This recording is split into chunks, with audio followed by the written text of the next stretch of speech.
Right. Well, welcome everyone. My name is Roy with Malmberg Group and the Investment Hub. And today we're co-hosting a presentation with Chandra Dake. And he's based in Dubai. He's the executive chairman of the Dake Group and the CEO of Dake Sand. And among their focus is renewable energy, agriculture, and tech. And today we're going to talk about their effort to make deserts greener sustainably. And as you already know, the investor presentation is titled Ghaba, Miyawaki Forest Can Grow in Deserts with Breathable Sand. So feel free to write any questions in the chat as they come up, and I will answer them throughout the presentation, or alternatively, we'll open up to a Q&A at the end. And of course, I'll also send you the deck, the executive summary, and a recording of the call towards the end. With that being said, I'll pass it over to Chandra. Do you want to introduce yourself? Yeah, that's great. Thank you so much, Roy. Appreciate it. And thank you everyone for joining in to listen to our story of making desert green sustainably. So that's our story. I've been in technology and innovations for over 2 decades now. Multiple interests, both in technology space as well as in agriculture. Today we were talking about something innovative, which might excite you about our breathable sand. I will demonstrate to you what it is and how we believe we could green a desert in a sustainable manner, saving quite a lot of water as well. So this solution can be applied to multiple areas, more of a drought-prone areas as well. But as we go along, I can take questions. If there is a question, you can raise your hand, and I can take a question as well if there is some clarification required. Roy, can you allow me to share the screen? There you go.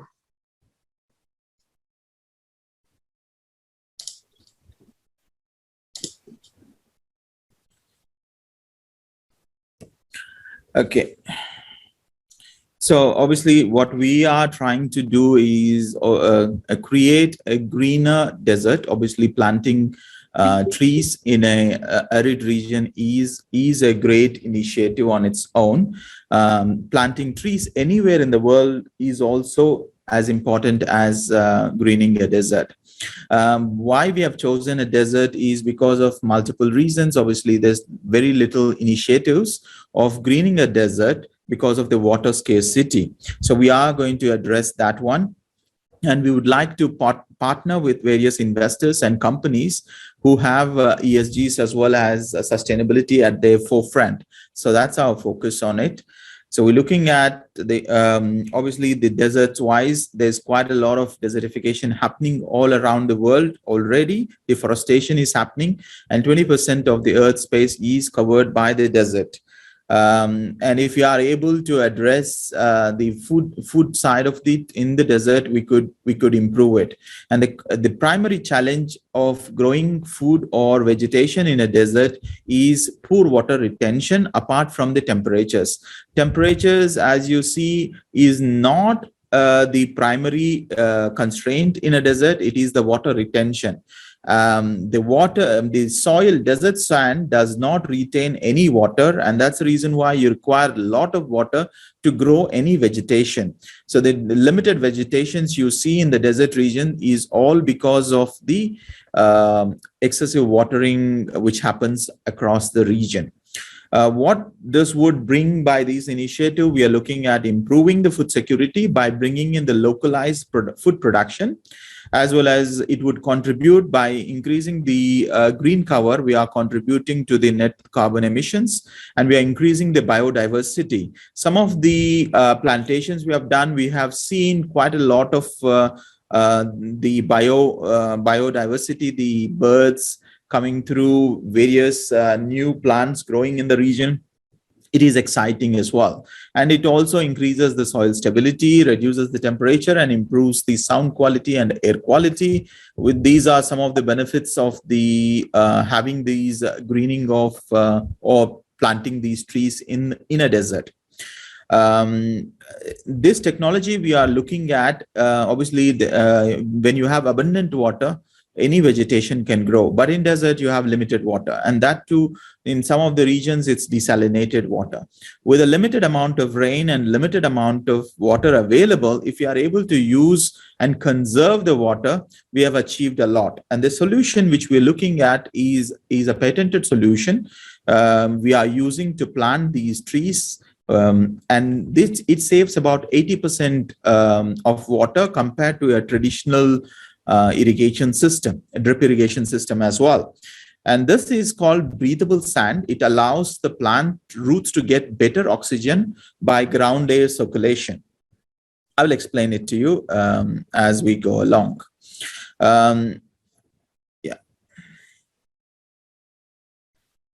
So primarily using this technology, we will be planting a couple of models. One is Miyawaki forest, wherein we plant dense urban forestation. It is the mini forest created.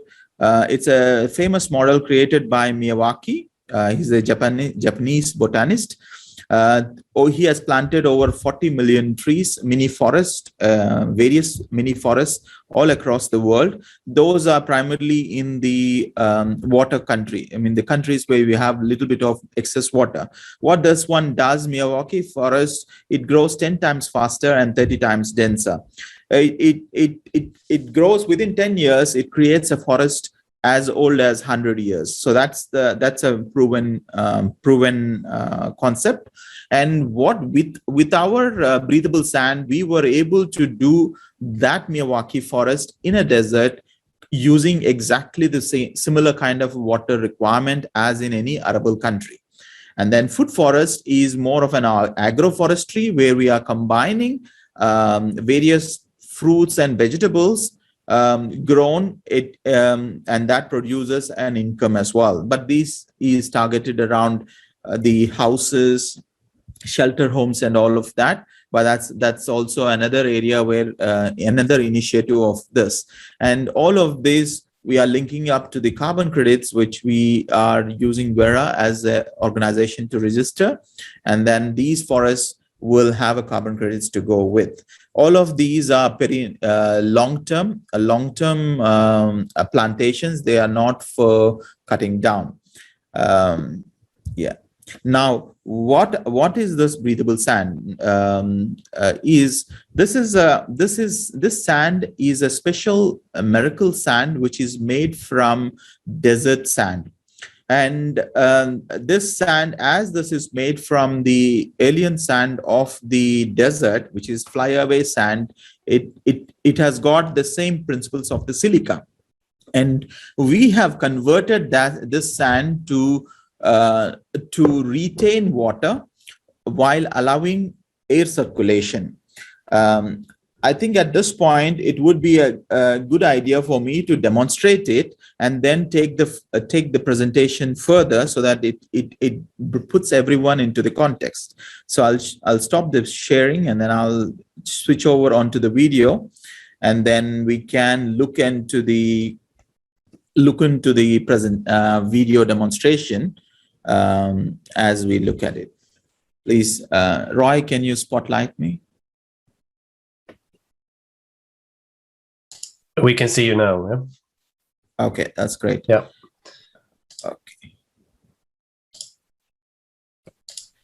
Okay.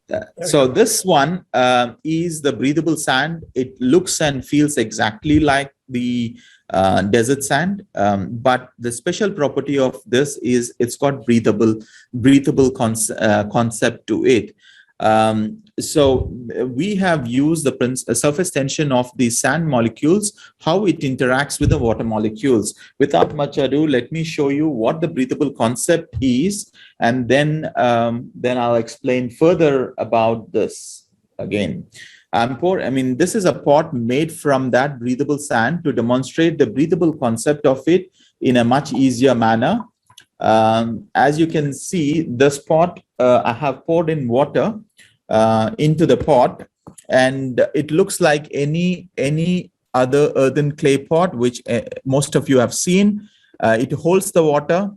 Up to that point, it is a very normal thing. Now the magic comes here. It allows the air to circulate very freely.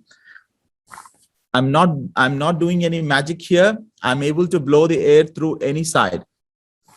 It doesn't matter. The whole pot is aerated. It allows the air to circulate very freely. This is the principle of this breathable sand. This sand itself is breathable. It allows for the air to circulate. When the air circulates through the sand, it allows for the roots to get more oxygen, and with that oxygen, the roots can grow better with limited amount of water. So you're not losing water to the gravity population. There's a lot of water available for the plant to use it. I've got here. I've got a glass, a clear glass with the sand poured in to show you how it retains the water. You have seen a pot. Obviously, pot is water holding, but the loose sand also can hold the water, just like the pot. You can see the water stands on top of the sand, and it will remain there. There will be percolation, but it will be a very slow percolation. That's what the magic is all about. And when you restrain the water, there is a problem with the root rod. That's where the breathable concept comes into the play. When there is air circulation, excess water doesn't harm the roots. That's why the plants planted using this breathable sand does not have the root rot. So that's the principle we are using. We are able to conserve the water while allowing the plants to grow sustainably. We are able to save water 80%, and also we can use TPD water, which is treated water. Again, another important water source which is wasted quite a lot here. So that could be used, and then we are growing plants. And as we are growing these plants, they flourish very well. We have seen the growth of the plants extremely well. And now back to the presentation. Before I go back to the presentation, I can take a couple of questions if anyone want to see again, or if you would like to ask any questions on this particular breathable sand, I'm happy to answer. And then I will show you some of the examples we have done across the world, and then we take the presentation again. Feel free to unmute yourselves and ask questions. Where is this technology being used right now? The technology we have planted, where I will share you the case studies as well just now. We have planted over 2,000 square kilometers of the green wall, which is being built in China on the Gobi Desert. That is, most of it is us. And then we have done quite a lot of desert farming in China. Within UAE, we have introduced into desert farming. I'll share you the case studies as we go along. Sure. And you're going to talk about the economics? Yes, I will. Okay, thanks. Depends. I mean, this is on the plants. So we'll talk about the economics on the plants, on the trees, forests, mini forests. But any other questions we'll take. Evan, did you have a question? Yes. What is the effect or affection of fertilizers on the sand? I mean, if I do food production, I will have to use fertilizers. Sure. If it's organic or chemical, it doesn't matter. So what's the impact? Yeah, that's a very good question. In terms of the impact on the fertilizer, this sand contains 87% silica.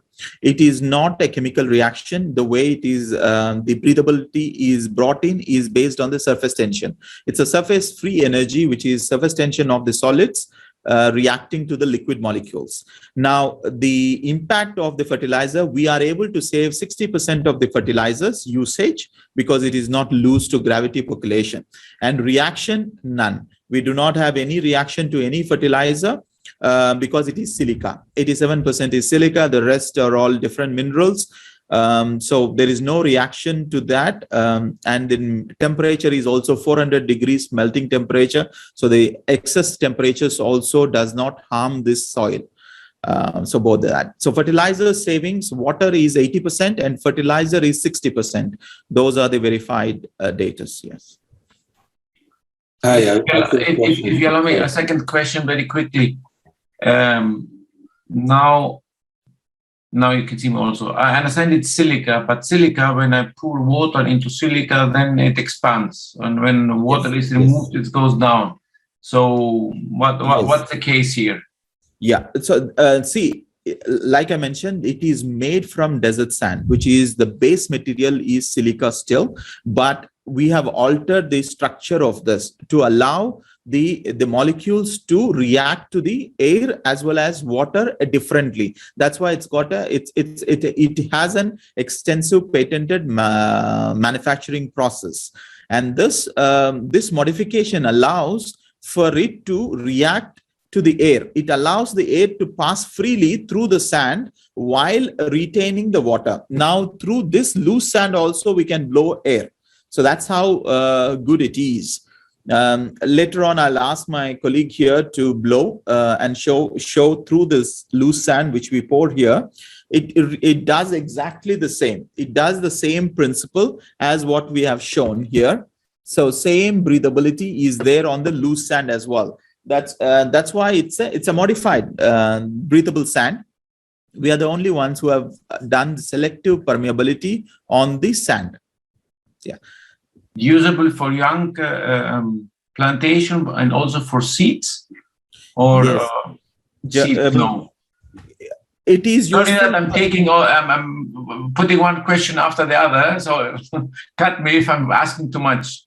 Sure, no problem. We can answer. If others, I'll let Roy see the other hands raised up. Otherwise, I'll take the questions. Okay. So this breathable sand is it is implemented as a single 1 centimeter layer under the planting zone. So you do not plant the seeds in the soil in the breathable sand. You plant it over in the topsoil. I'll show you that as okay. While we are here, I can show you that how it works. I've got an base here which shows you how this works.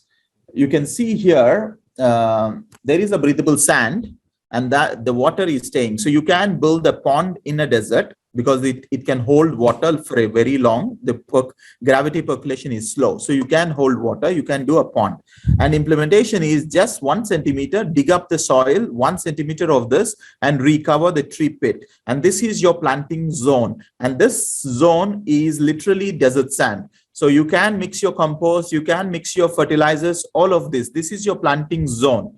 And this sand is only for water retention. This breathable sand is only for water retention. Now, once it is implemented, it is single implementation for the whole life of the farm. If you're doing cash crops, it is one time for the whole life. And if it is a tree, until the tree dies. So and then you can replant as well. So that's how simple it is. It can be implemented by anyone. There is no skill required to implement it. It is very simple implementation. Likewise, you said 1 centimeter. 1 centimeter, you said? Yes, 1 centimeter is good enough for retention of almost 30 meters of water. It has got a high pressure sensitivity. It can hold enough water, almost 30 meters of water. It can hold. So quite extensive, because we have even ponds also. After the presentation, through the presentation, I can also touch on some of the other big initiatives we are part of, if it is of interest. Yeah, that's fine. Sam had a question as well. Yes. Yeah. Hi. Wonderful presentation, by the way. My question is actually not about the sand as such, or maybe, well, the lines, of course. It rather applies to the water, in fact, because obviously you're going to plant these forests and you're going to place the sand across very dry regions. How are you intending to, well, first of all, will there be enough natural rain water coming to the area? so it can retain? Secondary to that, will they consider to, within the project, build the necessary wells or access to water to bring to the region? And furthermore, to cleverly manage the water that actually then is within the sand and the land, will there be kind of groundwater reserves built within the infrastructure? Those kind of things are interesting because one thing is keeping water breathable, but another thing is have it accessible for the plants to exist. That's a very great question, Sam. I will answer all of your questions there. First thing is rain. Is there enough rain? Obviously, the rain in desert or GCC, especially in the desert countries, is very limited. It is there. When it rains very heavily. When it doesn't, it doesn't. But in countries, in UAE particularly, they have been doing cloud seeding. They've been very successful, but it has caused unnecessary issues with the flooding. But they are successful. They're trying to come up with various initiatives about managing, because they never had a drainage facility. That's another side of the issue. But typically in a desert, you have very limited amount of rain. To give one illustration, in the Gobi Desert, which I mentioned to you earlier, we had about 150,000 trees planted in one of the zone, where in that desert, the temperature was almost touching about 57 degrees, very high temperature. In that high temperatures, we had only 5 rains in the whole year. There was no artificial manual watering at all. And all of the trees, about 95% of the trees have survived. After almost now, it's already about 6 years down the line, we have a very huge success, over 95% of the success. So the limited amount of rain, which is 4 or 5 times, it is quite okay. But on the other hand, the water source, right now, and there is enough water in terms of the treated water, which is being wasted. We could utilize that treated water. That is the first point. Second point, you mentioned about creating wells and boreholes closer to the area where we are farming. Yes, that is part of the plan as well. And this water has got a little bit of a high salinity. That is one of the common problem in most of the desert regions. They have got high salinity water. So that slight treatment of that, using that water judiciously, is also an element. One of the component of our extension of our breathable sand is our sponsity concept. Though that is not of a topic of our discussion today, the reason why I will touch on it is we have a water storage system which is based on our water harvesting solution. It is air permeable and water permeable. It's similar, same sand, but that one it allows both air and water. I'll try and see if I can demonstrate to you that as well.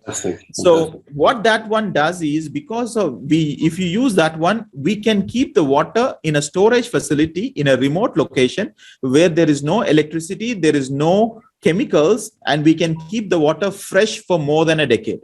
That is another beauty about it. So the storage facility as well as the water source closer to the mini forest we are planning, we are going to use a storage facility using our breathable sand technology that will keep the water fresh for more than a decade. So that's the one. So sustainably keeping the water fresh without using any electricity, and also using the limited water, storing for a long duration, and using it whenever required judiciously. So that's from, I hope I have answered your questions. Yeah, it's a beautiful marriage of 2 different products, of course. So, yes. Yeah. While we are still on that, maybe I'll just touch on it so that, Roy, I'll just take 2 seconds to show them so that they can understand. Absolutely. So we have our sponsity goes with, like I mentioned, it is water permeable and air permeable. These are our surfaces. We can build a road with it. We can build a paving with it, and also water storage with it. What it does is it will allow for the water to drain, harvest through the surface. All of the water all of the water falling through. Yeah, no, the camera is not on. Okay, that's fine. Can you see the water disappears on the surface and it is actually going into the pot below? Fantastic. So, and this one is non-porous. The principle, the same principle of the breathable sand applies here. It's got no pores at all. So there is no sediment collection. If we build a road with it, there's zero sediment collection. The same thing when we have built, I mean, that's another topic for another day, but we at a very low end, we have built a storage tank where it is self-purifying. The water circulates by itself without the use of chemicals, without the use of electricity pumps. And that's the reason why we can keep the water clean, because it is self-purifying, self-filtering. And the longest we have kept is over a decade. So, and those are public monuments. That's Beijing Olympic Stadium, China Pavilion. There's quite a lot of them. All the spawn cities you see around the world are built by us. Okay, that's great. Thank you so much. Any other questions? If not, I'll go through.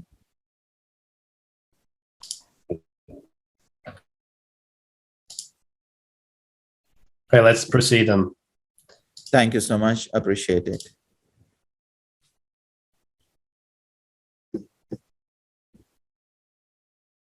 Yeah, so this is the breathable sand we are using to plant these forests, mini forests in the desert with very limited amount of water. To our success, we have done large forestations, and these are some of the projects we have done in UAE.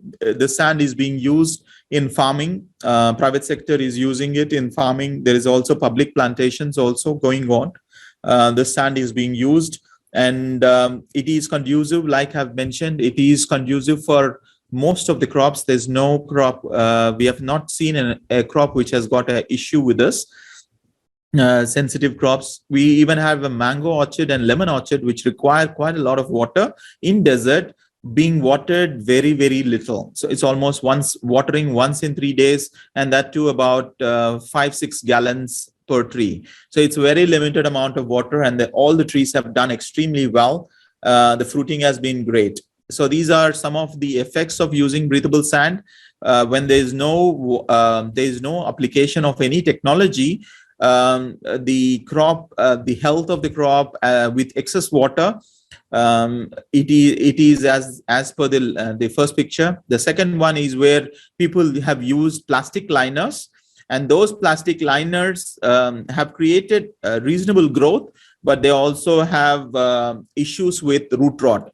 One big rain can damage the whole crop, or one irrigation failure can damage the whole crop, or the trees can die with excess water. With a breathable sand, on the other hand, that's literally like an arable country. In the desert, this is a farm in a desert, which looks like an arable, literally like an arable country. This is a rice one. The pots in each plant also have a good one. So these are some of the other projects we have done across, like I mentioned, about almost 2,000 square kilometers. Some of these forests have got 50 kilometers. Once we have 150,000 trees in one single batches. They are there. And one of the story which I've done about desert farming, which I presented at 2019 UNCCD, was a 1,500 acres of rice and fish together in Umla Desert, which has got 57 degrees and high saline soils. There, that one I've shown in, and here obviously we are using this technology to plant trees in the desert. Why? Obviously, we have the breathable sand technology, and the carbon market is growing, and we need to look into these regions of deserts where very less number of plants are being planted. And then we require, there is a huge focus on the climate change, and as well as the ESG reporting as well. There's a lot of emphasis on that. Sustainable development goals are also on the forefront. I think these numbers are well known, but that the market of the carbon trading market has been increasing drastically because of more and more people are aware and they want to become carbon neutral. Yeah, so these certifications as well, there are different markets, voluntary market as well as certified ones. These are academic data. So our focus is around corporate social responsibility, wherein quite a lot of organizations are spending as part of their CSR budget over to plant these trees, and we're saying why not plant them sustainably, being more responsible and yeah. So this is one of the another entity which has raised about 35 million towards planting forests in non-desert areas. They've been very successful. The team behind, as you see, I'm the CEO of this Dake Sand entity, and Ms. Shin Chenji is the founder of this Breathable Sand. He has dedicated 35 years of his life for analyzing quite a lot of these sand and created about 1,000 patents. We have patents on this, global patents. We have about 1,000, and most of our patents are industrialized and commercialized, multiple technologies. The technology which you are seeing is for desert plantations, vegetation. The other technology which I've shown you is used quite extensively in sponsity, water conservation areas. So most of our, all of our patents are internationally protected, as well as we have huge number, almost 1,000 patents we have. So now to the model, we have one is a Miyawaki forest. It is a dense plantation. We're looking around 500 trees planted in 200 square meters. And the beauty of Miyawaki forest, it grows very fast.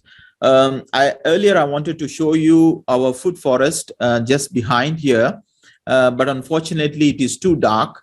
The lights are not doing the justice for that forest. So I can share a small video later on to all of the attendees, and you can look at that as well. That story has been covered by various media in the UAE. Those are public knowledge.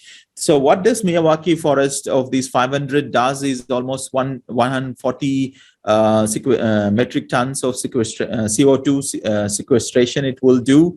And this is very quickly, within 1 year, it would look more like a dense forest. Already it will start taking a shape. Within 3 years, you would see it as a 10-year forest. So that's what the Miyawaki forest is. And the food forest is we're planting about 200 trees in 200 square meters. Each 200 square meters is one unit. We are considering it.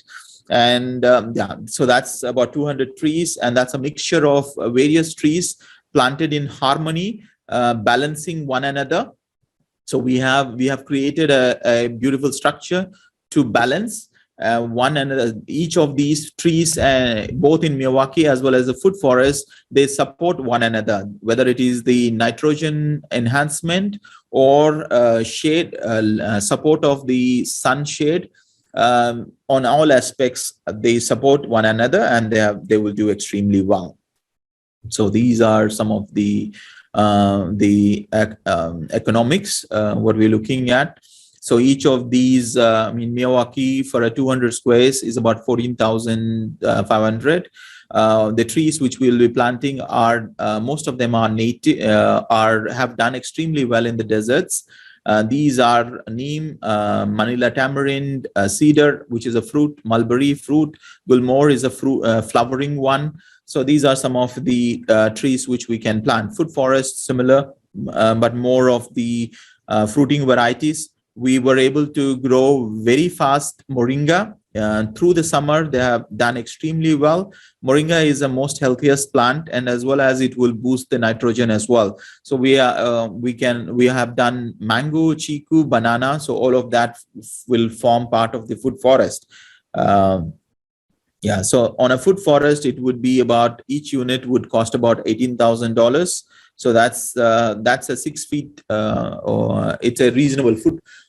Fruit trees will be about 1.5 meter, and the native trees also are 1.5 meter. The reason for those slightly 6 feet trees are for less mortality, so less number of trees can die, and the forest can sustain quicker and faster. And the model we created with this is we are bringing in private landowners as well, wherein they are, some of their unused owned land can be used for this program, and they will own 30% of the asset. When we resell the carbon credits, they will be part of the ownership model as well. So it creates the sustainable interest for them. From the models which we're looking at, we have two models. One is just a plain sponsor model, where we plant the mini forest for the corporate, for the end user. Whether it is for their ESG reporting or CSR, the total credits will belong to the sponsor. The other model is the equity investment, where we own the asset and you're part of the asset owning along with the landowner, and we later on look into the carbon credit trading. So that's one of the things. Yeah. So these are some of the other people who have been active in the region. Reforestation has been very active, not in UAE, but Australia and some of the regions. They have planted quite a lot of forests. Gumbuk has been planting in UAE, planting about GAF trees. They are running a huge program. We collaborate with Gumbuk as well in using their GAF trees within our program. It is an excellent one. So marketing, obviously, we have excellent relations with various governments, and also directly with the landowners, and our media has been taking a huge interest with us in making it. So these are some of the projects which we have planted across the area. I've already touched on them. Yeah. So initially we are looking at about $6 million to plant all of these, about 400 mini forests across the UAE initially. So that's what we'll be looking at. Yeah. So these are some of the numbers. Roy, you wanna touch on them? On the numbers, or? Yes. Yeah, numbers, please. Right. So the goal is to plant 100,000 trees this year, and it's 2 million next year, and then we scale up from there, 20 million the year following. And yeah, the value in the slide there is the value of the assets, basically, the estimated. Okay. So this is about $6 million. If it is an equity investment, that is on the 20% equity on the $6 million. And if it is a sponsorship, that is based on the unit, that's a different one. It is just on a case by case. If you have to plant specifically for an organization 10,000 trees or 100,000 trees, that will be based on that budgets and stuff. Thank you so much. It was a great meeting. Thank you. Just quickly drop in to say that I highly respect your creation there, and it's highly admirable and applaudable. So congratulations. Thank you. I most definitely will look deeper into it and come back to you as soon as possible together with Roy. Fantastic.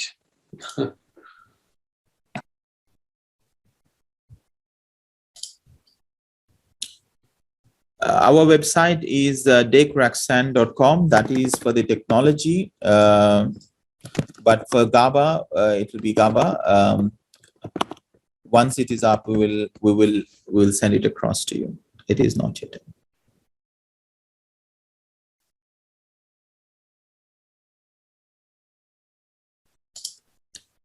Anyone else have questions?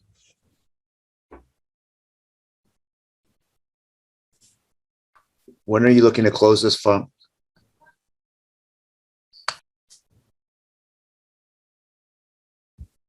Did you catch that, Chandra? No. What is it? When are you looking When are to you close? looking to close the funding? End of this year. The first round. First round, yes. Do you guys have a financial model? Yes, we do have it. We can share you the deck. Yes, in the data room. That would be great. Sure, we'll Sure. send it across to you. I'll send a recording of this call along with the presentation deck and everything.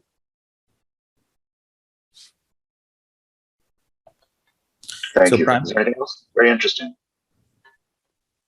Sure, thank you so much. The intention of this program is to plant trees and also the sustainably. At the same time, looking into more responsibly, trying to conserve the water. So that's the one. Whatever it could be planted in an arable country, we would like to do it in a desert. For using the similar kind of resources, similar kind of things. Initially, the costing will be slightly higher because of the we are using a bigger plant size, as well as from the water requirement and the breathable sand requirement wise. Yes, we like to get through to when we get to the volumes of 20 million trees, then it will considerably go down as well. Where do you manufacture the sand now? Right now, right now our facilities are in Beijing. Next year, we are planning for manufacturing facility in UAE because we have already found the fine grain raw material in one of the deserts in UAE as well. So we have that because there is quite a lot of farming usage of this technology as well. So there's quite a lot of interest and programs as well running. For your information, in Saudi, they have announced almost there 3 programs going. NEOM is a huge, massive program.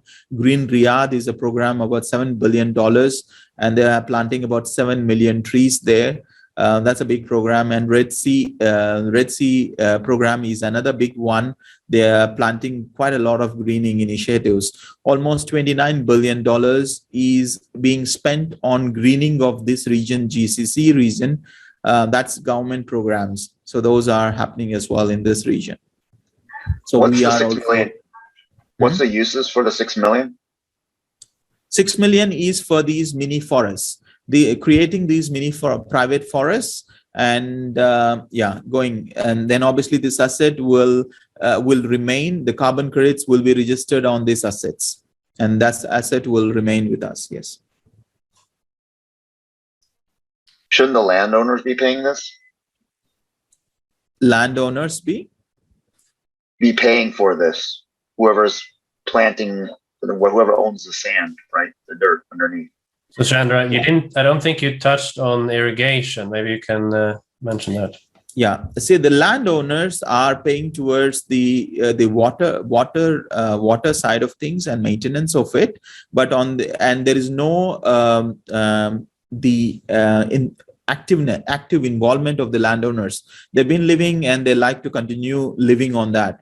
The model which we created is very attractive for the landowner as well. They are not they're giving for giving the land, they're getting 30% of the potential on it, but then they are providing the water towards it, and then the plants are being maintained and handled by this program. So the asset will belong, about 70% of the asset will belong to this entity, and 30% will belong to the landowner, because obviously the land, it is the equity of the land. So that's what it is. Yes. And in the numbers we mentioned, the cost of initial irrigation is included in those numbers. If I understand right, so the target is to do that first plantation in which country? UAE is the primary one, because obviously we are in UAE.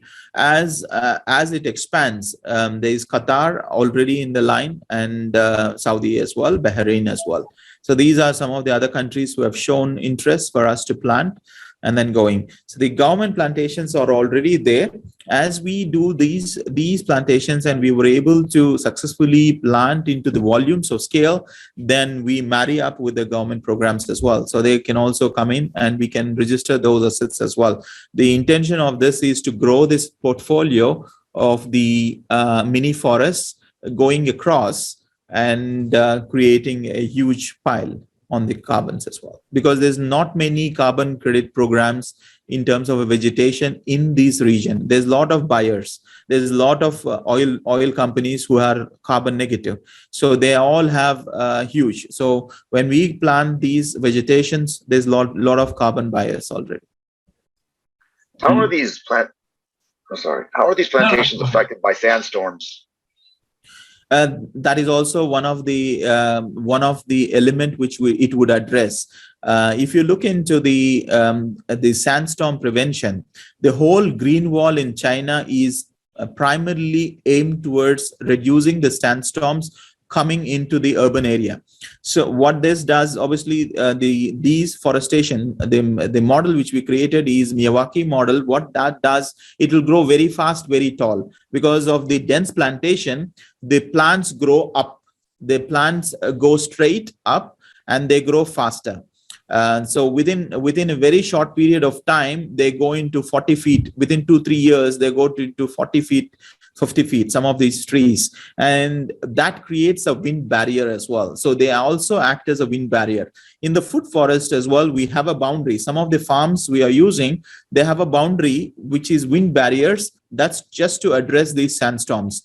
Within UAE, we see sandstorms almost every alternative month, every month itself. These are very common. By planting, you are addressing the soil erosion because the soil is not lifting up with the air, wind.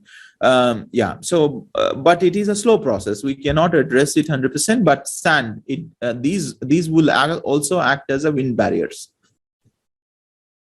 Did you try it somewhere outside the Middle East desert?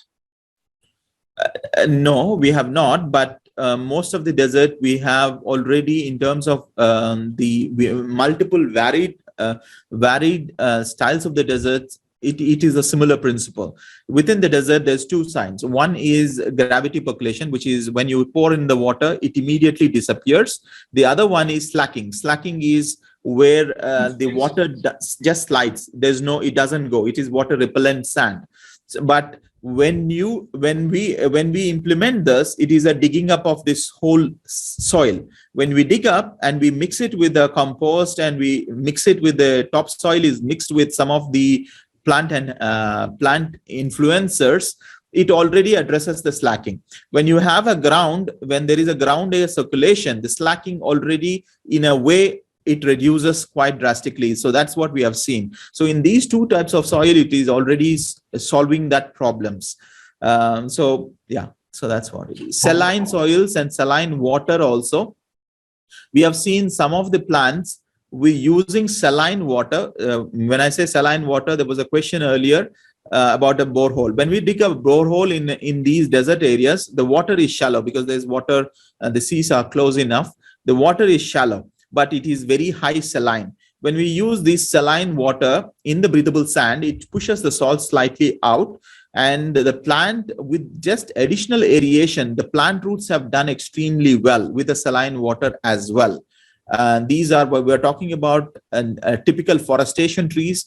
We do not see a problem they're performing bad with the saline waters because it slowly pushes the salts away as well. So that is something which we have noticed. So we have saline also is not a problem, and different deserts is also not a problem. This sand is also used on rooftop gardens as well. I mean, that is from urban gardening as well. They have done extremely well. So those plants, when they are planted with this one, naturally they grow better and they perform better as well on the rooftop gardens. I think that. But now you're pushing me, because we have a couple of such projects. Now you're pushing me to a question. Sure. What is the cost of the soil preparation before planting? Exclude trees, exclude irrigation, exclude everything. What is the cost of doing something, let's say, on a 500 square meter roof or 1,000 square meter roof, plus budget price? That might be not a relevant question for the rest of the audience, but anyway, I'll answer that one. Per square meter, the density of the sand is same as the silica. The density is about 1.5. So it's about for 1 cubic, 1 meter, 1 square meter with 1 centimeter of height, it takes 15 kilos. 15 kilos of this sand is required. For a 500 square, per 100 square meters, it requires 1.5 tons. For 500, it would require about 7.5 tons. So that's what you're looking at. So 7.5 tons is this, and your sand, which is normal, the topsoil for 500 square meters, you're further looking at, because you need about 30 centimeters. So you multiply that. So you are looking at another 30 times 7.5. So it's about 200 tons. So you're looking that much of a sand, sweet sand. I mean, other topsoil is about 220 tons, and this breathable sand is about 7.5 tons is required. So the cost wise for the breathable sand, right now it is about $2,000 per ton. That's our current costings. So we're looking at that, but it is one time application for the whole life of the plantation, whatever that is. Rooftop, I mean, the topic of our discussion is not rooftop, but that was one of the application. Yes, thank you. Are there competing solutions out there? I mean, what are people currently using, and on a cost basis, how does it stack up? Sure. From a cost point of view, each tree, the water saving is about 2,500 gallons to 3,000 gallons per year. And that pays itself within 1 year. If you equate the cost of water, the savings of the water itself pays for it. In terms of the other technologies, there are other technologies, like whether it is bentonite. Bentonite is an expanding. It expands. It can hold water, but during the summer, its performance has been bad. So whether it is geolite, bentonite, or nanoclay. So some of these technologies have a problem performing during the summer, because their water retention drastically goes down, and plant has got a suffering. Cost wise, they have high maintenance. When you look into the life of the farm or life of the tree, the payback period is 1 year, whereas the others, you are sitting around anywhere between 3 to 5 years. So still, this one is economical when you look into the overall cost. When you factor in the growth of the plant, yield of the plant, as well as water conservation, this is much superior. Yes, multiple technologies need to exist in the desert, because there's very few technologies available in the market, and more technologies need to come through. There's a lot of research going on as well. We appreciate it. The whole deserts, no single company can plant all the deserts. Are you guys handicapped by the shipping cost to ship from China to UAE currently? And then what's this going to cost to build a factory in the UAE? Right now, until the adoption of this and in a massive scale, it is okay for us to ship it. But once we establish a plant within UAE, the cost of our plantations will go down almost by 60%. So we will be exactly plant the same thing as someone planting in an arable country. So we'll come down drastically. So we will save about 60% of the cost. But that is in the pipeline to establish a plant in UAE where we are able to plant closer. So it will reduce the shipping cost as well, and bring down the local manufacturing, because the sand itself is available closer to the manufacturing as well. So that is also in the pipeline. But as we initially plant the first 400 mini forests, we go across. By the time we plant the third year, 20 million, our manufacturing will be ready over here, and we can use it to plant those 20 million across. How much does it cost to build a plant? We can take the discussion offline. Okay. Stephen, did you have a question? There are those other technologies like the cocoon technology, which has been used in also in the Gobi Desert, and the half moon technology. Is that going to be technologies which are not as good as your technology for growing the trees in the desert? I wouldn't say it is not good. What I would say is, from a mass plantation point of view, this technology is more conducive. For example, geolite or bentonite, they are limited by the mineral. The same wise, the other technologies, they are limited by the manufacturing or the raw materials which is using. The raw material which we use is desert sand, and there is no dearth of desert sand. There's plenty of desert sand available. So in terms of a mass plantation, if you have to plant about 1 billion trees, we can plant using breathable sand. So there is no volume issue, and rolling out is very, very easy. There's no point of failure.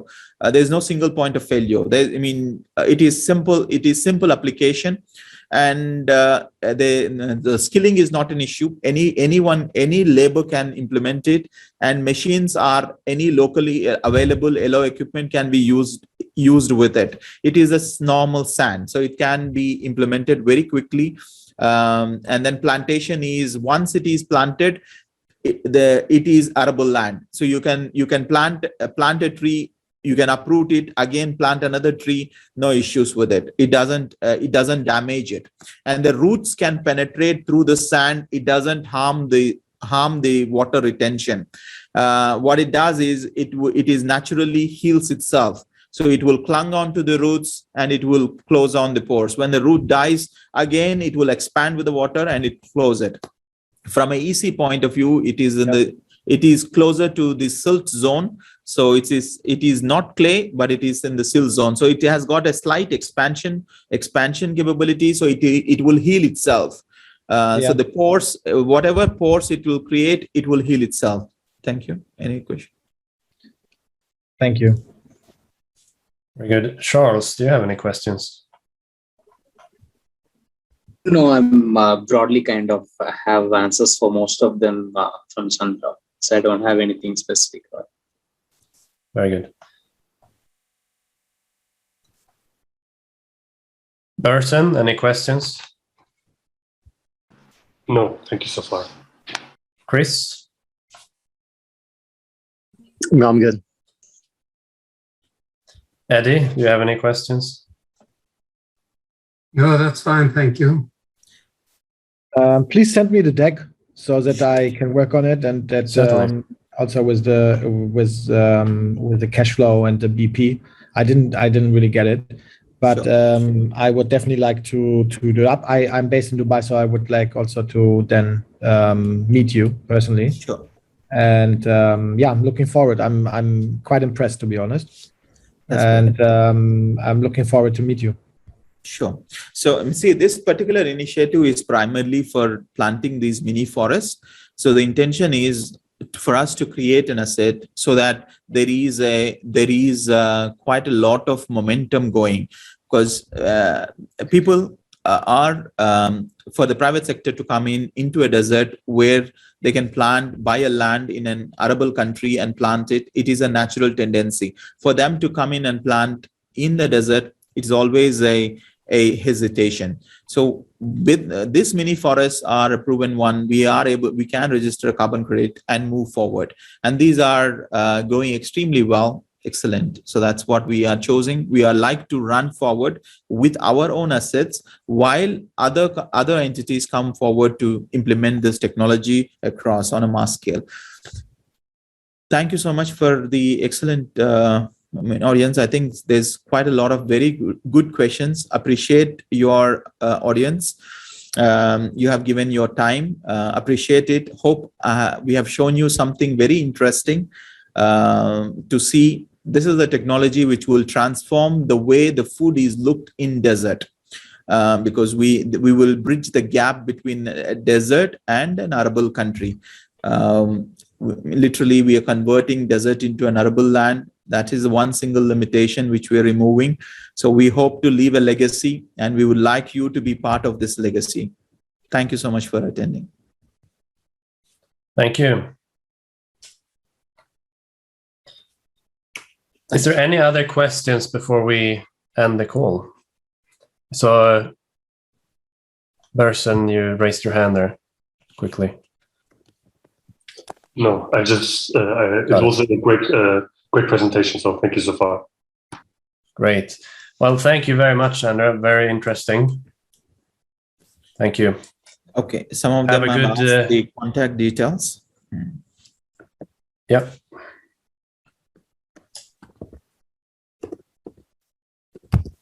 Yeah, they are in the presentation as well. You will get it. My details are there, but I've also added them in the chat as well, so you can use them. Yes.